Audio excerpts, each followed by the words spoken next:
London से स्वदेश लौटी 1200 साल पुरानी मूर्ति। रामभद्राचार्य की कर्मस्थली से हुई थी चोरी। 40 साल बाद चित्रकूट पहुंची मूर्ति। नमस्कार, धर्म ज्ञान के दर्शकों का स्वागत है। मैं आपके साथ कविता राणा। लंदन से स्वदेश लौटी बकरी के सिर वाली योगिनी की मूर्ति। इस खबर से देखिए, इस वक्त सबसे ज्यादा खुशी अगर किसी को होगी तो वो है जगत गुरु स्वामी रामभद्राचार्य, क्योंकि 1200 साल पुरानी ये मूर्ति कहीं और से नहीं बल्कि उनकी कर्म भूमि यानी कि चित्रकूट से ही चोरी हुई थी। चोरी हुई धरोहरों की वापसी में जुटी मोदी सरकार की कोशिशें रंग लाई और 40 साल बाद जाकर बकरी के सिर वाली योगिनी की ये मूर्ति वापस आई है। बताया जाता है कि 10वीं शताब्दी की बकरी के सिर वाली इस मूर्ति को लगभग देखिए 40 साल पहले चित्रकूट से चुराया गया था। बलुआ पत्थर की बनी ये मूर्ति वैसे तो देखिए कई मामलों में खास है, लेकिन जो चीज इस मूर्ति को अन्य मूर्ति की तुलना में सबसे अलग बनाती है वो है योगिनी का बकरी जैसा सर। जी हाँ, इस प्राचीन मूर्ति को वापस भारत लाने की कवायद 6 महीने पहले शुरू हुई थी और अब जाकर मूर्ति वापस लौटी है। पिछले साल भारतीय उच्चायोग को लंदन के कंट्री गार्डन में योगिनी की मूर्ति होने की जानकारी मिली थी और जिसके बाद इसे वापस भारत लाने की तैयारियां शुरू हो चुकी थी।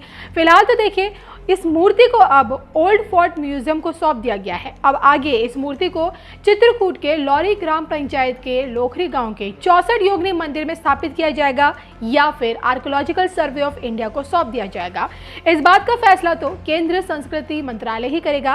वैसे इस बात की ज्यादा संभावना है कि मूर्ति को उसी मंदिर को फिर से सौंप दिया जाएगा जहां से इसे सालों पहले चुराया गया था, यानी कि सालों पहले चोरी हुई मूर्ति वापस अपनी जगह प्रभु राम की तपोस्थली चित्रकूट पहुंचेगी। और जो कि देखिए, जगत गुरु स्वामी रामभद्राचार्य हमेशा से चित्रकूट को राष्ट्र की धार्मिक राजधानी बनाने की मांग करते आए और इसलिए अति प्राचीन मूर्ति की घर वापसी से काफी ज्यादा उत्साहित नजर आए।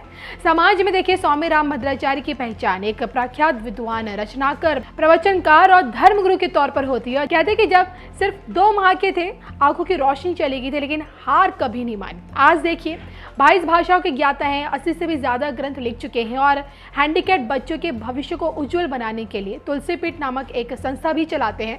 समाज में अपने सराहनीय योगदान के कारण ही सरकार द्वारा पद्म विभूषण से भी सम्मानित हो चुके हैं। मोदी और योगी के यानी कि दोनों के सबसे करीबी माने जाते हैं और इनके मुख से निकली भविष्यवाणी हमेशा सटीक भी बैठती है। फिर चाहे 2 बार मोदी जी के जीतने की भविष्यवाणी हो या फिर योगी आदित्यनाथ के दोबारा मुख्यमंत्री की भविष्यवाणी। फिलहाल तो देखिए, मूर्ति की घर वापसी को लेकर मोदी सरकार की प्रशंसा कर रहे हैं रामभद्राचार्य, और ये प्रशंसा होनी भी चाहिए क्योंकि बीते 8 सालों में एक बड़ी संख्या में चोरी हुई मूर्तियां विदेश से भारत लौटी हैं। हाल ही में बिहार से 20 साल पहले चोरी की गई एक बुद्ध की प्रतिमा इटली से मिली थी और उससे पहले जब पीएम मोदी देखिए अमेरिकी दौरे से लौटे थे तो अपने साथ 157 ऐतिहासिक कलाकृतियां लेकर आए थे और हजारों साल पुरानी ये वो कलाकृतियां थी जो भारत से चोरी कर बाहर भेजी गई थी। अब आपके जहन में एक सवाल जरूर होगा कि आखिर कैसे भारत की ये प्राचीन धरोहरें विश्व के कोने कोने से क्यों मिल रही है। दरअसल हमारे देश में अंग्रेजी राज के बाद से भारत से सैकड़ों हजारों बहुमूल्य प्रतिमाएं चोरी करके विदेशों में मोटी रकम पर बेचने का सिलसिला चलता रहा। कुछ मूर्तियां और प्रतिमाएं विदेशों के सरकारी संग्रहालयों में देखी गई तो कुछ ऐसी भी हैं जो विदेश में लोगों के प्राइवेट संग्रह में हैं, जिनका पता चलना मुश्किल है। और इनमें से कुछ कलाकृतियां तो देखिए 2000 साल पुरानी। हालांकि देखिए, बहुत सी जो प्रतिमाएं पिछले सालों में भारत लौटी हैं वो धार्मिक भी हैं और गैर धार्मिक भी हैं। आपको जानकर हैरानी होगी कि लौटाई गई वस्तुओं में धार्मिक मूर्तियां, कांस्य और टेराकोटा की बनी प्राच्य वस्तुएं शामिल हैं और इन्हें भारत के सबसे संपन्न धार्मिक स्थलों से लूटा और चुराया गया था। हाल फिलहाल में देखिए, मोदी सरकार की कोशिशों के चलते बहुत सी प्राचीन धरोहरें, ये मूर्तियां वापस भारत लौटी हैं, लेकिन इनमें एक मूर्ति जो काफी ज्यादा चर्चा में रही वो महिषासुर मर्दनी की। जी हाँ, आपको याद होगा जब कुछ साल पहले जर्मनी चांसलर एंजेला मार्केल कुछ समय के लिए भारत आई थी तो उन्होंने 10वीं सदी की मां दुर्गा की महिषासुर मर्दनी अवतार वाली प्रतिमा लौटाने की घोषणा की थी और ये मूर्ति जम्मू कश्मीर के पुलवामा से 90 के दशक में गायब हुई थी। फिर जर्मनी के स्टुटगॉर्ट के लिंडन म्यूजियम में ये पाई गई थी और आज की तारीख में भारत से चोरी हुई देखिए 1 लाख से भी ज्यादा मूर्तियां और धरोहरें विश्व भर में हैं।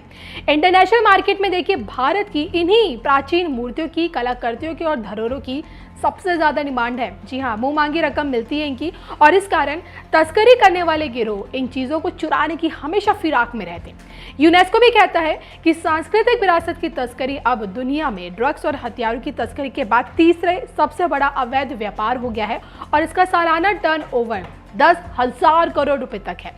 फिलहाल तो देखिए विश्व पटल पर पीएम मोदी की बढ़ती ताकत के चलते चोरी से विदेश भेजी गई मूर्तियां भारत लौट रही हैं।